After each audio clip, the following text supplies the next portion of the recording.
Aqui hoje que tem menos de 30 anos de idade. Levantem-se. Menos de 30 anos.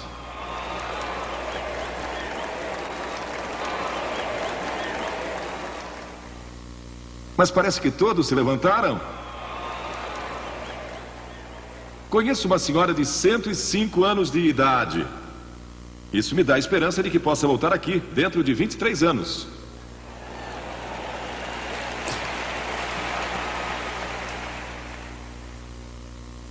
Porque foi há 23 anos atrás que viemos aqui a este mesmo estádio, quando comportava apenas metade da audiência de agora. Ainda lembro daquela época e quando me disseram: queremos que volte a Denver, eu disse: mas estivemos lá. Há uns 8 ou 10 anos atrás e disseram: faz mais de 20 anos que você pregou em Denver. Achei difícil de acreditar como o tempo voa. Eu prego com frequência em universidades, faculdades e em seminários, e um estudante universitário me fez uma pergunta durante uma das reuniões há algum tempo. Desde que você atingiu uma idade avançada, ele perguntou. Ele disse: qual foi sua maior surpresa na vida? Respondi: a brevidade da vida. Eu não pensei que a vida passaria tão depressa ou seria tão breve. Porque daqui a 23 anos eu terei 91 anos.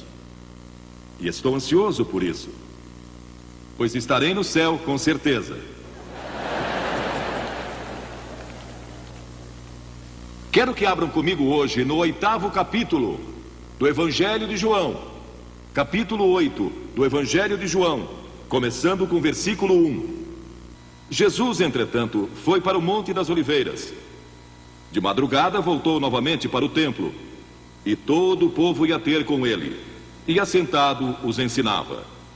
Os escribas e fariseus trouxeram à sua presença uma mulher surpreendida em adultério, e fazendo-a ficar de pé no meio de todos, disseram a Jesus: Mestre, esta mulher foi apanhada em flagrante adultério, e na lei nos mandou Moisés que tais mulheres sejam apedrejadas. Tu, pois, que dizes? A propósito, eles não citaram o texto bíblico correto, pois as escrituras diziam, em Levítico 20:10, que tanto o homem como a mulher seriam apedrejados. E aí eu pergunto, onde estava o homem?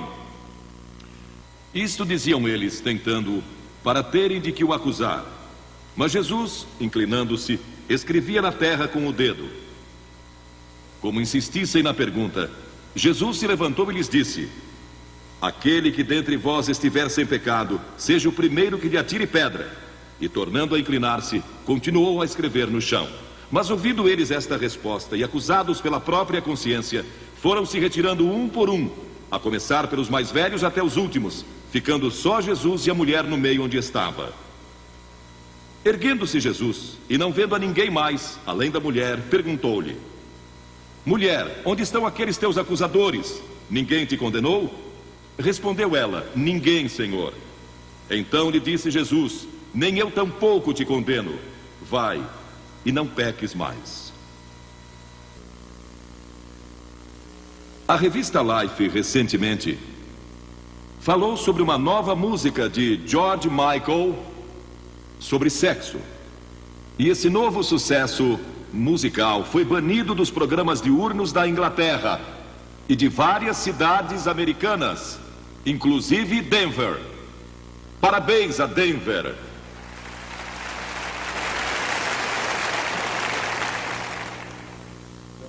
O título é tão horrível que nem vou mencioná-lo. E um porta-voz da BBC, a British Broadcasting Company da Inglaterra, que disse: numa época em que estamos tentando combater a AIDS, essa música anula nossos esforços.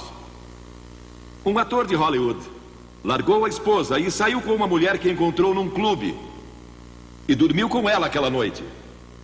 Quando acordou, descobriu que ela já tinha saído, deixando um recado com batom no espelho do banheiro. Para o seu horror, bem-vindo ao mundo maravilhoso da AIDS. Nosso secretário da saúde, o Dr. Coop, que é um crente maravilhoso e um extraordinário professor da Bíblia, declarou que a AIDS é sempre uma doença fatal e já matou muitos milhares de americanos. E está afetando cada vez mais a população heterossexual.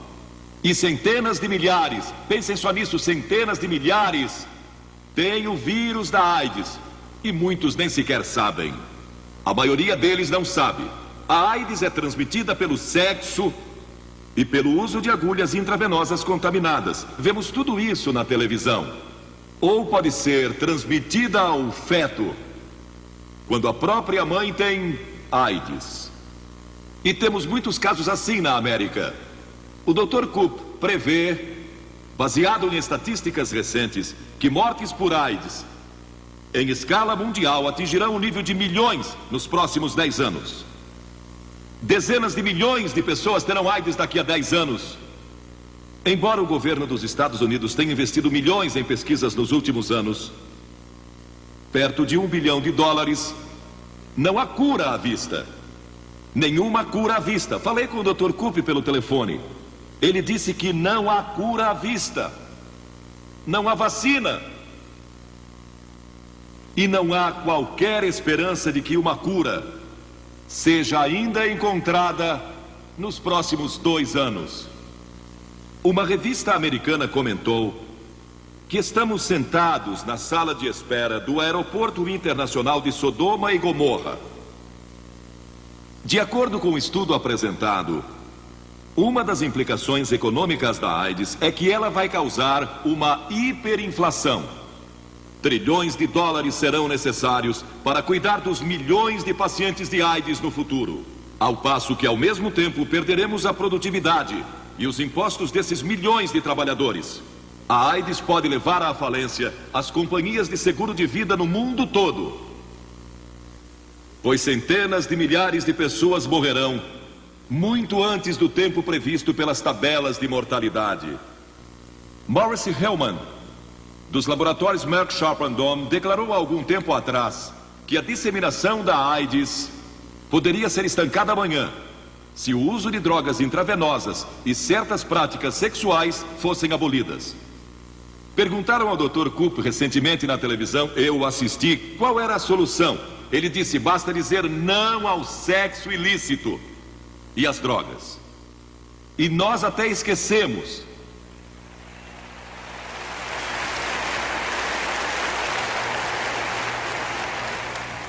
Até esquecemos da sífilis, cujos casos mais do que duplicaram nos últimos 8 anos. Mas pior que isso, e talvez ainda mais alarmante, é que talvez metade de todos os adultos americanos tem hoje herpes simplex 2. Desses, a maioria nem está consciente de que sofre dessa doença. Doença essa que também não tem cura. Agora, quero deixar bem claro que sexo não é pecado.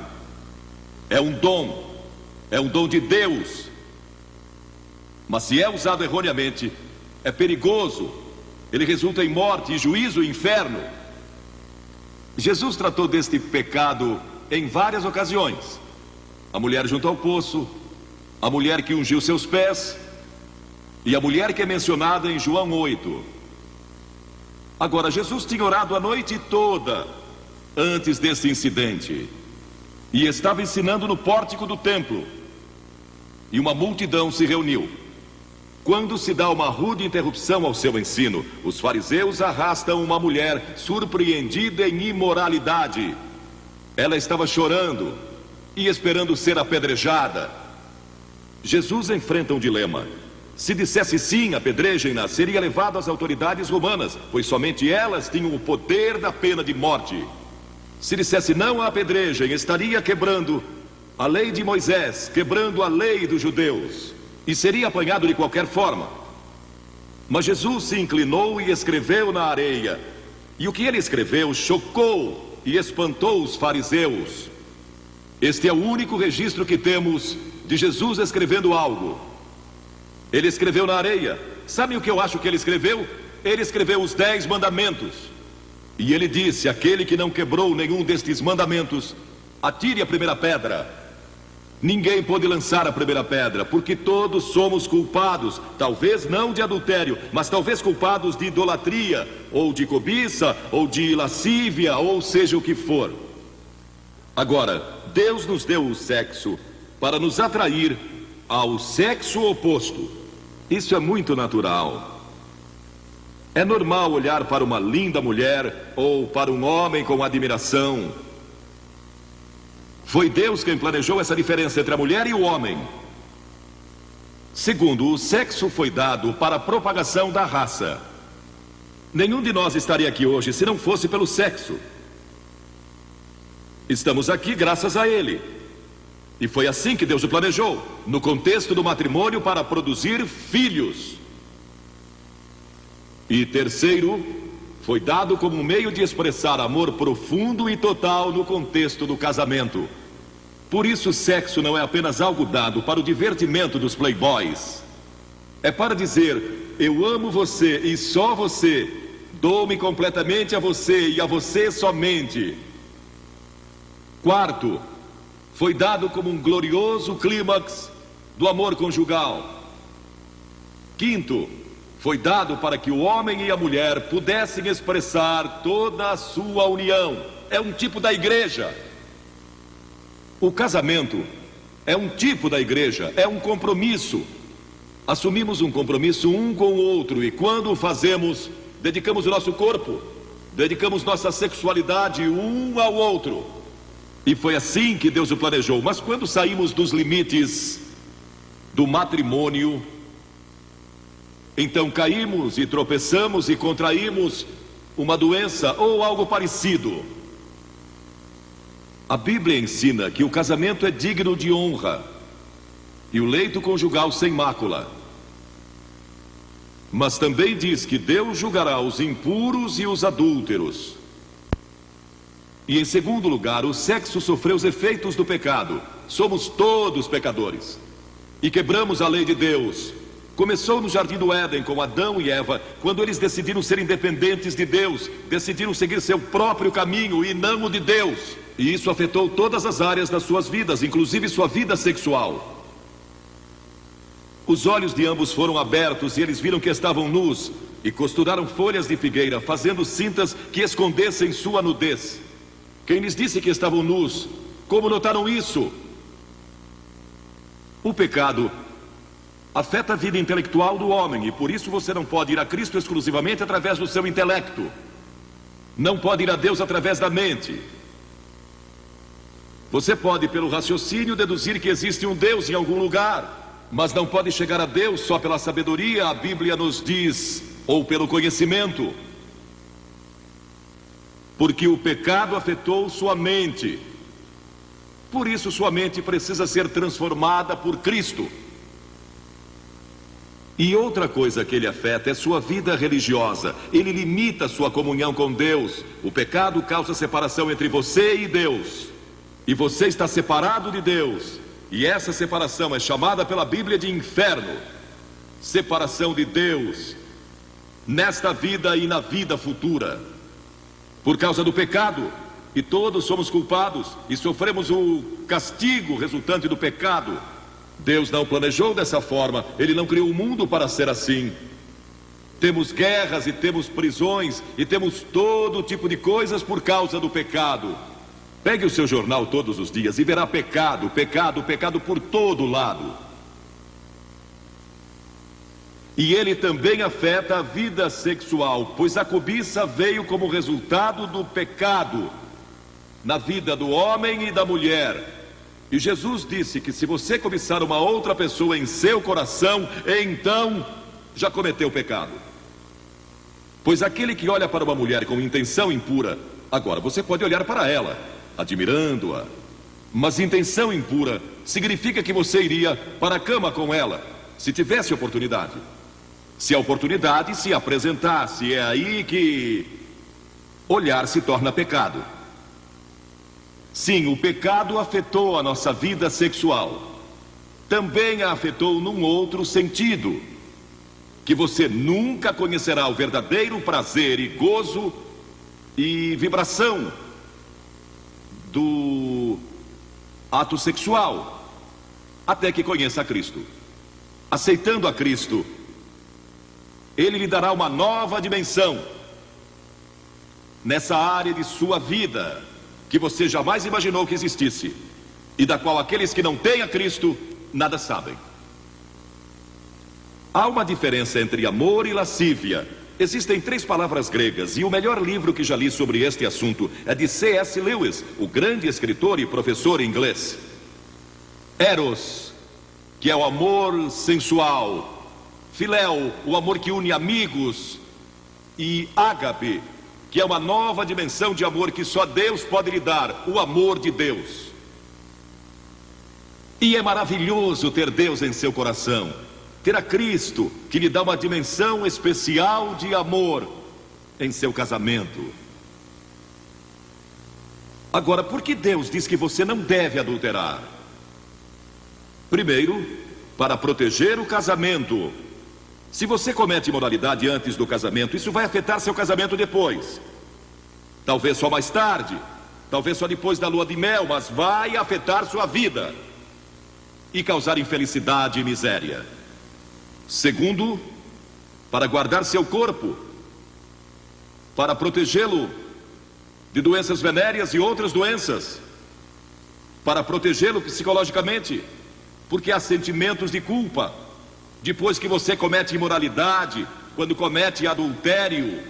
A revista da Escola de Medicina de Harvard, do mês passado, citou um estudo que revela que a grande maioria das pessoas que morrem durante o ato sexual não estão com seus cônjuges. E então eu pergunto, por quê? Por causa do velho problema da culpa. Um aluno de Radcliffe declarou numa entrevista: eu sempre me sinto culpado. Imoralidade gera distúrbios emocionais, insegurança e muitas vezes rejeição. E Deus também ordenou que não adulteremos para proteger a sociedade. O problema moral pode ameaçar a sociedade e a segurança de uma nação. É um dos grandes fatos que os historiadores registram a respeito de Roma. Roma caiu por causa da imoralidade. Lemos que dos últimos 15 imperadores romanos, 14 deles foram pervertidos sexuais. Se tivermos outra depressão ou guerra na América, será que teremos a força moral para resistir e sobreviver? Ou cairemos como Roma, quando povos mais fortes invadiram suas fronteiras? Como você comete imoralidade? A Bíblia condena a sensualidade, a lascívia, a luxúria, a depravação. Sabem, Deus não condena apenas a ação, mas também os pensamentos e intenções do coração. E estamos sob a sentença de morte por causa disso. Psicólogos declaram que em qualquer batalha entre a imaginação e a vontade... E quantos não travaram essa batalha entre a imaginação e a vontade? Sua imaginação diz: veja quanto poderia se divertir. E sua vontade diz: é melhor não. Mas a vontade invariavelmente perde.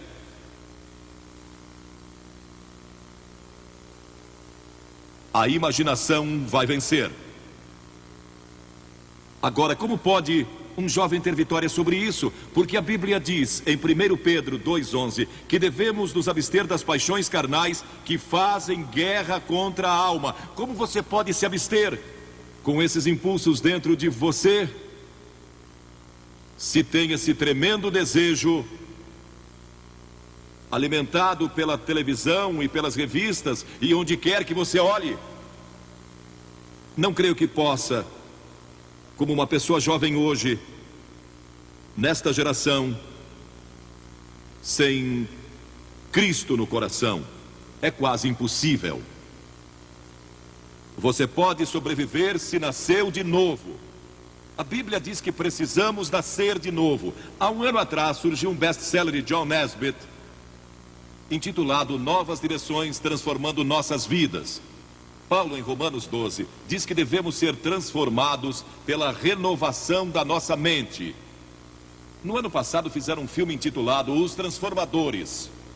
Quem é o verdadeiro transformador? Vou lhe dizer quem é o verdadeiro transformador: é Jesus Cristo, que disse: você precisa nascer de novo se quiser ver o reino de Deus. Você já nasceu de novo? Tem certeza disso? Está seguro? Cristo vive em seu coração para lhe dar poder e força para resistir às tentações desta hora. Ele nos transforma quando nascemos de novo, não pela religião. Tenha um relacionamento com Cristo. Deixe que Ele controle sua vida constantemente. Mas então você pergunta: como é que eu nasço de novo? Primeiro, arrependa-se dos seus pecados. Todos somos pecadores. Arrependimento significa mudança em seus pensamentos e seu estilo de vida. Você está disposto a deixar Deus entrar, transformando numa nova pessoa? É algo que só Deus pode fazer. É uma obra sobrenatural. Você não pode fazê-lo. Não pode transformar a si mesmo. Deus tem que fazê-lo. O Espírito Santo tem que fazê-lo. E quando se arrepende e diz a Deus: Senhor, eu quero deixar meus pecados, quero mudar todo o meu estilo de vida. Isso é se arrepender. E segundo, você vem pela fé. Fé significa entrega. Você se entrega a Cristo como seu único Salvador, seu único Senhor. E Ele entra em seu coração pelo Espírito Santo. E Ele lhe dá um poder que você normalmente não teria. Um poder para resistir às tentações, poder para produzir o fruto do Espírito e verdadeiro amor, alegria e paz em seu coração. E então você estuda a palavra de Deus, o passo seguinte. E isso se torna a sua fonte de força. O estudo da Bíblia. A fé vem pelo ouvir e o ouvir pela palavra de Deus, a Bíblia diz. E Filipenses 2:5 diz: tende em vós o mesmo sentimento que houve também em Cristo Jesus. E a Escritura diz: de que maneira, no Salmo 119, de que maneira poderá o jovem guardar puro o seu caminho? E então, o próprio salmista dá a resposta: observando segundo a tua palavra. Estude as Escrituras, estude a Bíblia, e isso lhe dará uma força que você nunca teve antes. E terceiro, busque pureza espiritual. E isso significa gastar tempo em oração. Jesus disse no Sermão do Monte: bem-aventurados os limpos de coração, porque eles e só eles verão a Deus. Pureza de coração é só através de Cristo.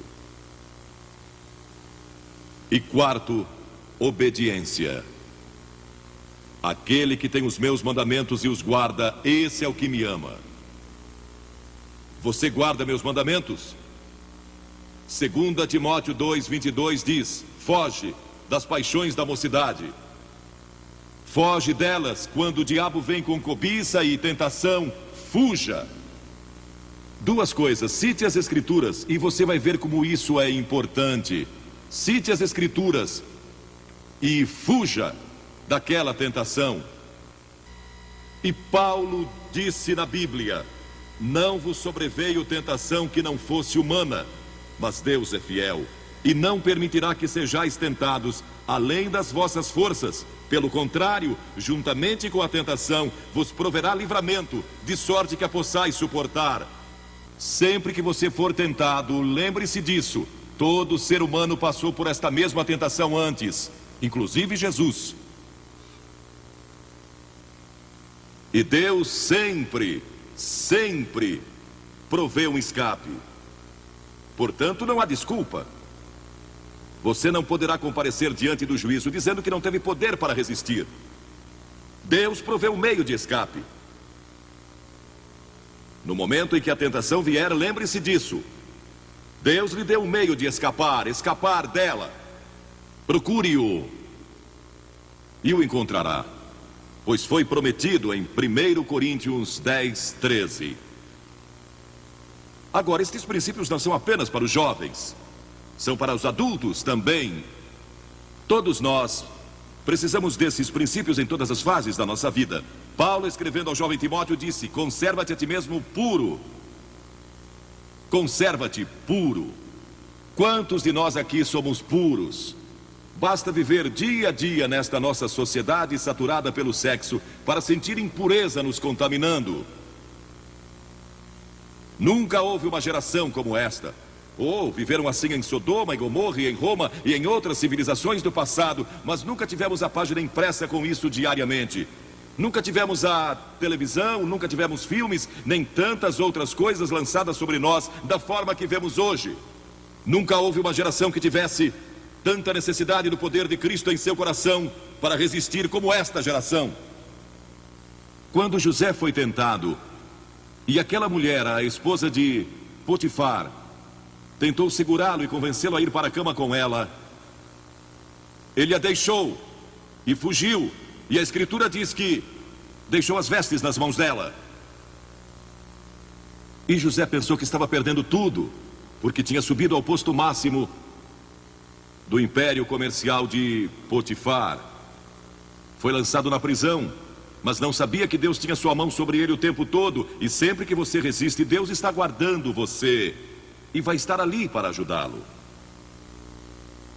Agora, esta pobre mulher que tinha sido arrastada pelos fariseus e saduceus e condenada, tinha sido surpreendida em adultério. De acordo com a lei de Moisés, ela e o homem que estava com ela mereciam morrer. O castigo era duro sob a lei de Moisés. Mas todos ali se sentiram condenados por causa dos seus próprios pecados quando leram os 10 mandamentos ou o que Jesus estava escrevendo.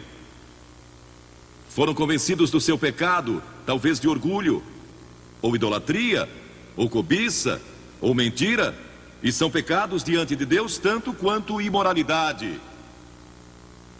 E muitos de nós aqui hoje talvez não sejamos culpados de adultério ou fornicação, mas somos culpados de muitas outras coisas.